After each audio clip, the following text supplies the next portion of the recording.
are we ready for our headliner this evening? Yeah, I think we're feeling good and warmed up. My name is Nick Paul. I've been your host, but I am not why you are here. You are here for the man of the hour. It is an honor of mine to present this guy. We actually started out in comedy together in Tennessee, so this is really cool. I need everybody to make a lot of New York noise for the very funny, my man, Davis Wesson!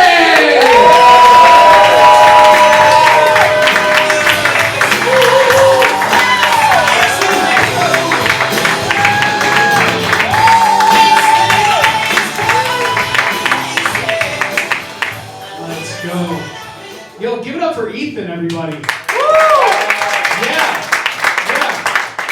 That was sweet as fuck how he brought me out. I swear to God, if that camera isn't recording, I'm gonna fall the fuck apart. But let's just get into it. Guys, this is awesome. 30-minute special right here, right now. Obviously, you're like, I bought the fucking tickets. I know what's going on. I'm a little nervous because this has been a work in progress for like a year. I see some familiar faces. I've like talked to some of y'all and been like, hey, I'm gonna do this. And I'm sure you're like, you finally did it. And some of you, like, I've never seen you before. So you're either like, hey, fucking, let's go laugh at this fucking idiot. Or you were like, our plans fell through. We had to be here. So, yeah, it's been a pretty crazy year already for me. I became a dad last weekend.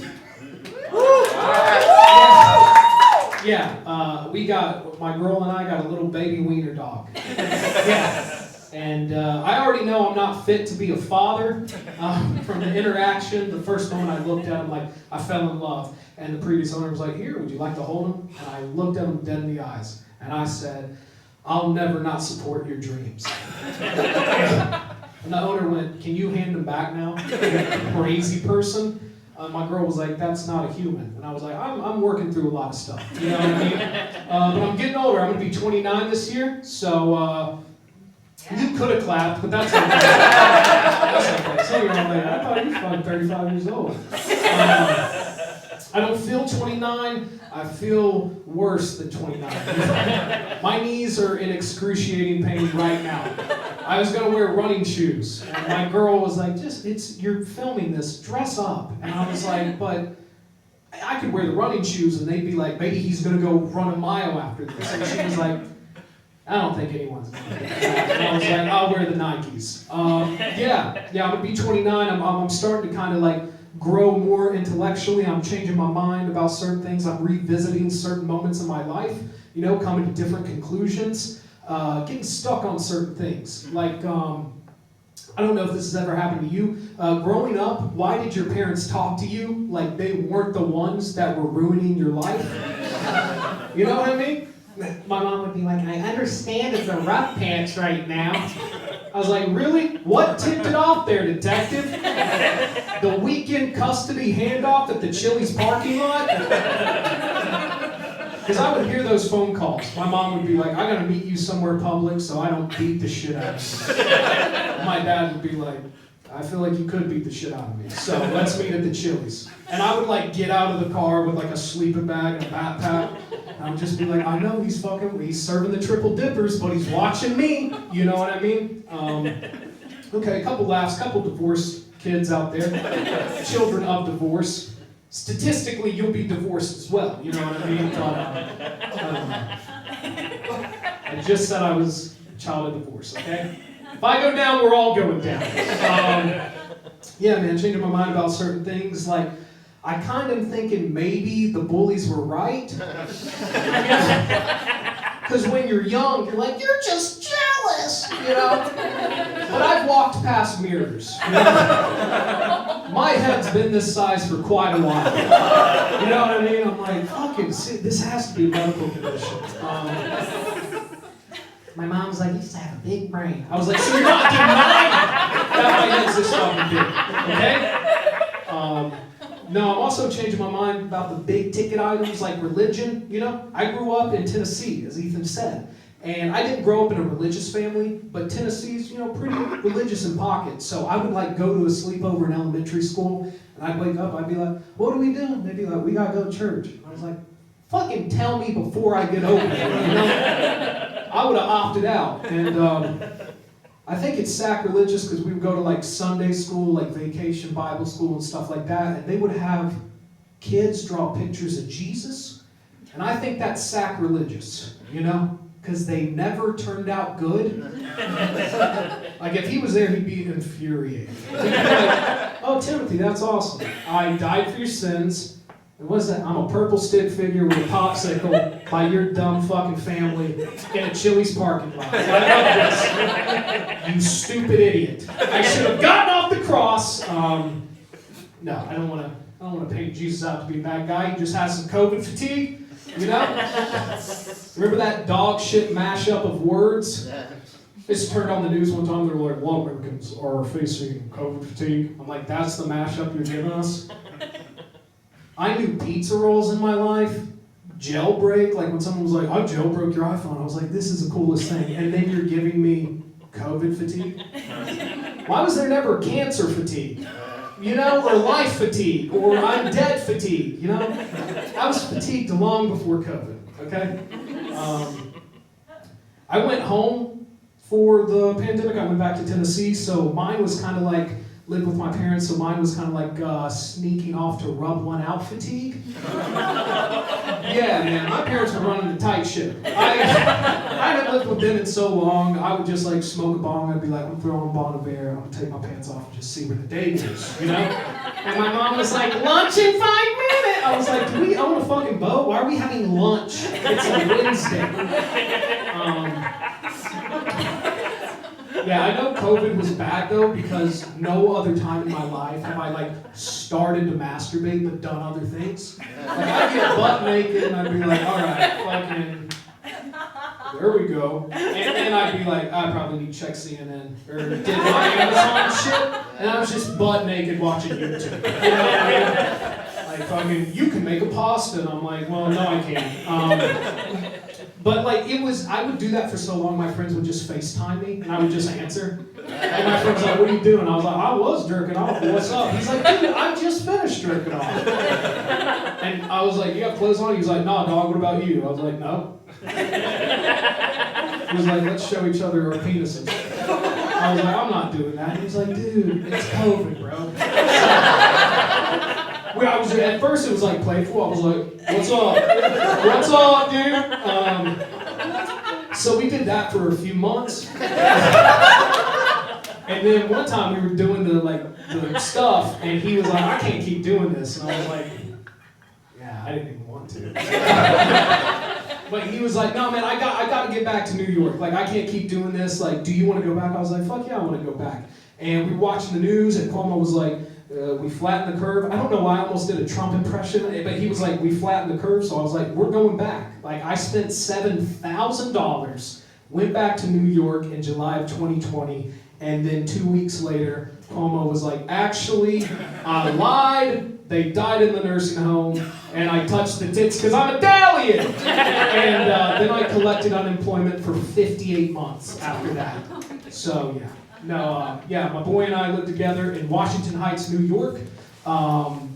We lived there, drinking, partying, and when things started to open back up, you know, my family, they were like, I need to go because my spine, and I can finally get it looked at. And I was like, I should get a physical. And I told my roommate, and he was like, why? I was like, I need to know where I'm at health-wise. He was like, dude, I would say bottom of the totem pole. We had 5 Big Macs and drank a handle of Jack Daniels. I was like, dude, but I threw up and shit this morning, so the toxins are out, bro.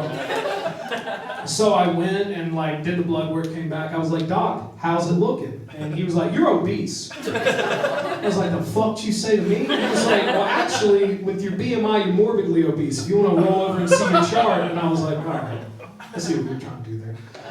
Trying to be my friend. And then he got serious. He was like, listen, if you don't start to do something for your cardiovascular health, you're going to have a lot of health problems going forward. Like, are there any activities outdoors that you like to do? And I just opened up. I was like, listen, growing up, my mom would never let me play basketball, and I feel like I missed out on a lot of opportunities to make friends. And he was like, I'm going to stop you there, dude. I don't give a shit. I got 100 other patients.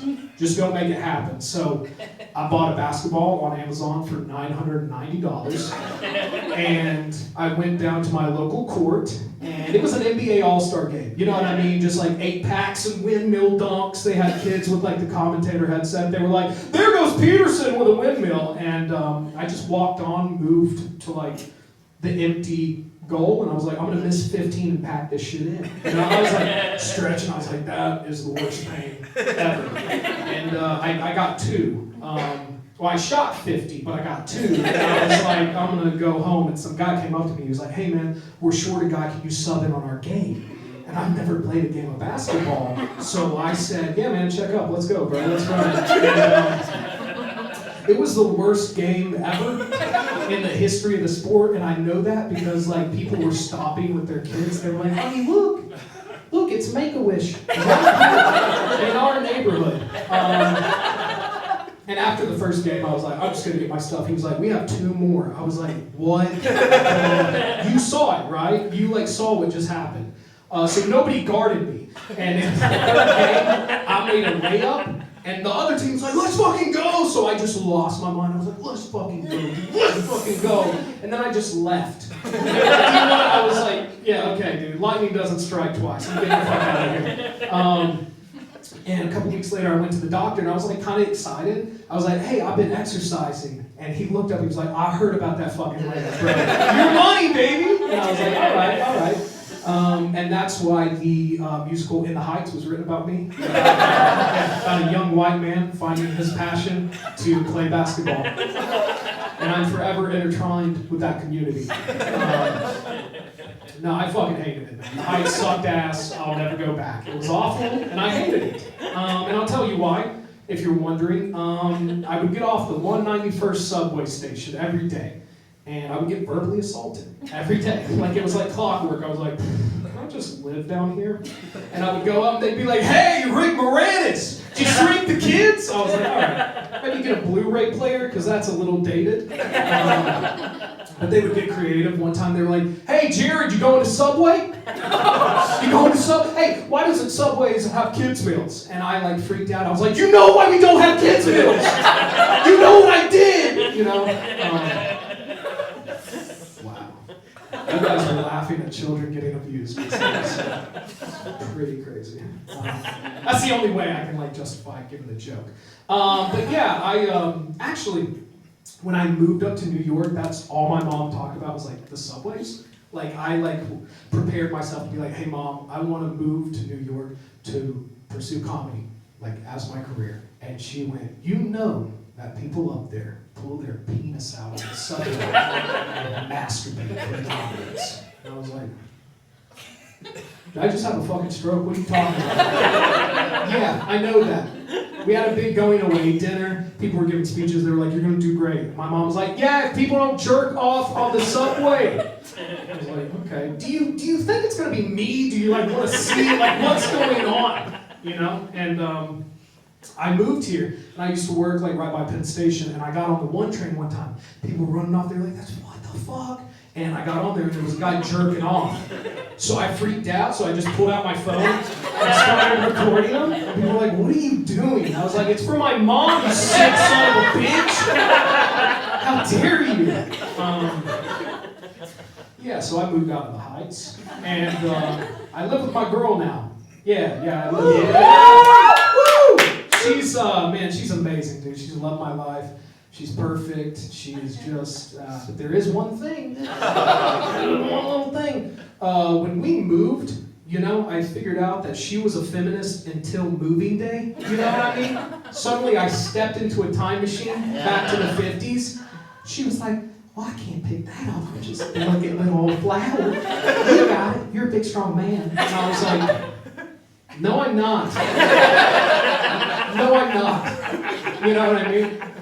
And then, like, I picked up a box as a trial run, and she was like, we should probably hire movers. So that's what we did, just like the biggest dudes ever. And then when they moved everything into the apartment, like, I was like the delicate flower. I was like, well, I probably should have brought money for a tip, but if you boys have some free time, I got nothing to do. They were like, sorry man, we don't bang basketball players. I was like, okay. glad you guys laughed at that. Could you just imagine if I was like, and you guys were like, all right, I'm ready for the next joke. Yeah, I've been dating my girl about 3 years, and no, she really is amazing. And when we got together, I still had friends that were single, so I went out with one of my friends, and I was like a wingman. And he pulled me aside. He was like, "Hey, dude, like, you going home with your girl tonight?" I was like, "Yeah, man. I don't know if you know how committed monogamous relationships work. That's 100% where I'm going." Dude. He was like, "Okay, man. Do you ever like miss like just going out with the bros, dude, getting drunk, just like seeing a fine girl and like fucking her that night, bro?" I was like, "Dude, you know me for 18 years. When was that ever an option, bro? When did we ever walk into a bar and a girl was like, 'You, a little taller than the bar stool, get over here!'" You know? I wasn't exactly making baskets, you know. My sex game's my basketball game, my basketball game's my sex game, you know what I mean? A little vice versa. I don't know if that's actually what that means. Yeah, no, I love my girl, I love living with her, and she has taught me that, like, I think women are better than men, you know? Yeah, okay. Because, like, not of, like, politics or social issues or anything, that it's more like the music, you know what I mean? Like, I was listening to, like, a rap song, and I swear to God, the fucking lyric was, "Pussy so good, fly her to Fiji." Really? International, she just went to Delta, she was like, "Do you listen to the song?" They're like, "Right this way," you know? I started thinking, I was like, man, if you drop me anywhere in America, my dick could maybe get me to Delaware. You know what I mean? Like, my dick's a grinder. He's been in the business, he's gonna get a pension, he takes the Greyhound for vacation, you know what I mean? Fucking with a trash bag and stuff. He's like, "Is this seat thing?" They're like, "Just take the whole fucking road, dude. Get the fuck out of here," you know? My dick has an Android phone, you know what I mean? But he's an honest dick. He cares. I didn't like the laughter through that, so I'm just gonna back it up. But yeah, me and my girl have been together so long, we're doing like the family holidays. And for Christmas, I went home, like back to Tennessee, which I was a little nervous about because I was like, are people gonna ask about comedy? Are people gonna ask about like life, whatever the case is? I got a little nervous. And I got super nervous because my parents are like really supportive, you know? They're like too supportive about comedy. One time someone was like, "When are you gonna give comedy up and get a real job?" And I was like, "Grandpa, I'll beat the fuck out of you. I'll beat you geriatric ass. And then make you open a PDF. Don't ever talk to me." And my dad stood up and smacked the table and he said, you listen here. That's his dream, and he's good at it, and he's pursuing it." And I was like, "Yo, Dad, what?" But then he kept going. He was like, "Listen, he could be trying to do anything. He could try to be a doctor, or a lawyer, or an athlete, or a teacher, or a computer engineer, or a lawyer." I was like, "You already said that." He went through like 50 job titles. I was like, "Dude, where were you freshman year of college, bro? Could have had a good day job, okay?" I work in construction in New York, which always blows people away. They're like, "Aren't you 5'5"? And I'm like, "Yeah, what about it?" They're like, "But you're like not like actually working the construction because that's like, you've seen construction workers here." And then I have to be like, "Yeah, I just do the insurance," you know what I mean? Like one guy got his femur crushed by scaffolding, which was crazy. And then I had to pick up the phone and be like, "Susan, I'm gonna transfer you to our legal department, lawyer up." And I hung up the phone. He was like, "Yeah, let's go." He didn't do that. He was in the hospital because he shattered his femur. But I contributed. I went home for Christmas, and also I was nervous because everyone in my family is like across the spectrum politically. You know what I mean? Like my mom is very like liberal. She's like, "Listen, if it snows and you go outside with your cousin, you're gonna make a snow person. Okay? You're making a snow person." I was like, "Okay. Global warming, I don't think it's gonna snow." But my uncle like pulls me aside and he's like, "Hey man, you know like Nancy Pelosi fucks aliens, right? You know that. Deep in your bones." And I was like, "I'm just gonna go upstairs." But also, I think one thing we bonded on was like Joe Biden falling off the bicycle. You know, because across all aisles, that was funny. That was funny, because it wasn't like he was like chasing terrorists and like swerving kids and like, oh fuck! He was just like, I'm stopping now. And he fell over, and I thought it was funny. But the problem is they have their like theories now. My mom was like, I was watching MSNBC, and I think the Republican Party tampered with the bicycle. And my uncle was just like, nah man, he took the vaccine and then his legs didn't work. And what happened? I was like, okay, can I kill all of us? Like, what's going on? Just be a normal family. Yeah, no, I do love my family. I love my mom especially. I feel like I've been like shitting on her. She's great. She's awesome. She sent my girl and I a housewarming gift when we moved into our apartment, and it was an ugly face, is what it was. It was just a dog shit face. And I was like, hey mom, I may send this back. I just don't have room.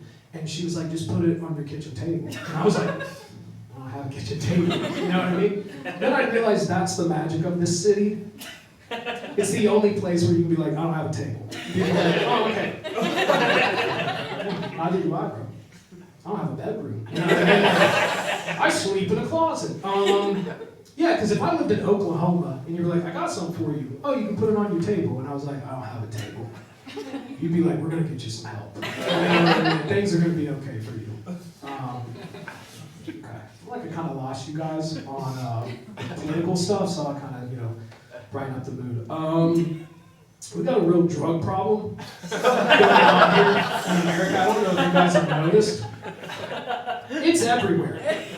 It's never not. It'd be fucking 10 p.m. on a Saturday in the nicest part, and I'm like, is that a heroin addict? Or it could be 5 a.m. in the Bronx. I'm like, is that a heroin addict? But the thing is, I understand life's hard. I totally get it. I just think maybe you don't have to go that hard to like lose reality. You know what I mean? For instance, last weekend, I was picking up my little baby boy wiener dog, and I had 7 cups of coffee.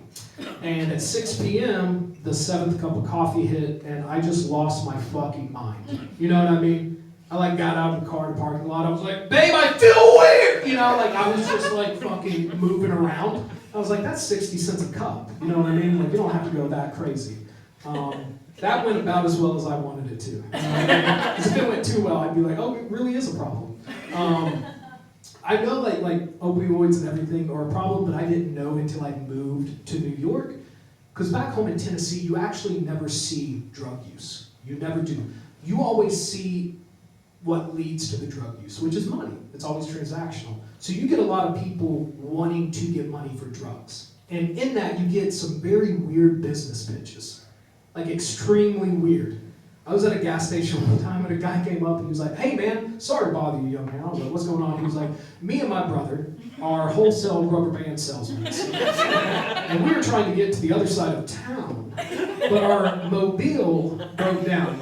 Could you spare us $27.22? I was like, I feel like you're trying to get drugs, you know what I mean? And here, you just walk on the 6 train and they're like,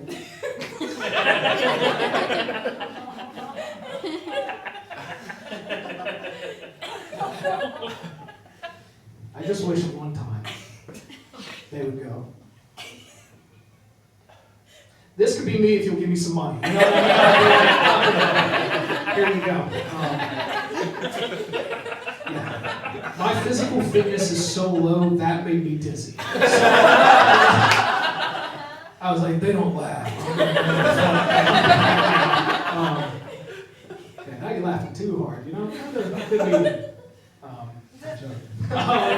No, I actually did, on New Year's, I gave a homeless man $5, and he came up to me and was like, I'm so sorry to bother you. Do you have any cash? I'm really hungry. I'm just trying to get something to eat. And normally I don't carry cash, like, because I'm poor, and I don't have any money, but I had $5, and I was like, hey, actually, man, here's $5. And he started to kind of cry. And he was like, wow, no one has given me money, or no one's even asked, like, no one's even talked to me for so long, they just ignored me. Can I give you and your wife a hug? And he hugged me, and he held me so tight, and he was like crying. And I was like, I'm never gonna acknowledge a homeless person. Never. I'm not falling for that shit again. I used to be like, everyone's so heartless, and now I'm like, no, doesn't feel good to have a heart. Merry Christmas. A lot of drug talk. No, I know I was like shitting on my mom about the Subway thing, and I shouldn't do that because my mom's like an amazing mother. She's always like supported what I wanted to do, especially comedy. And growing up, she was a feminist theory writer and a women's studies professor. So she always gave me a perspective that like, listen, chips are against your sister, basically. Like that's what she said. She was like, you know what, but you guys have to work together. You have to stand up for people who can't stand up for themselves. That was amazing. And I always remember little lessons she taught me. And I remember one time when my sister went off to college, my mom sat her down and said, listen, if you ever go home with a guy, there are 3 things you need to ask him. Number 1, do you live alone? Number 2, do you have protection? And number 3, what's your address? My friends need to know where you live. And that's amazing that my mom can be that transparent with my sister. But the problem is I thought I was supposed to ask the same questions.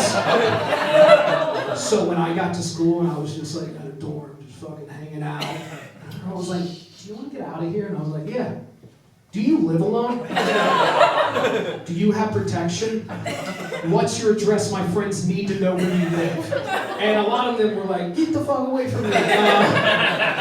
But the girls I went home with were always solely disappointed. You know what I mean? They were like, you and your friends were supposed to bang me. Why are you crying? I was like, because I'm an independent woman making my way through this world, Jessica, and I don't know you a goddamn thing. Okay?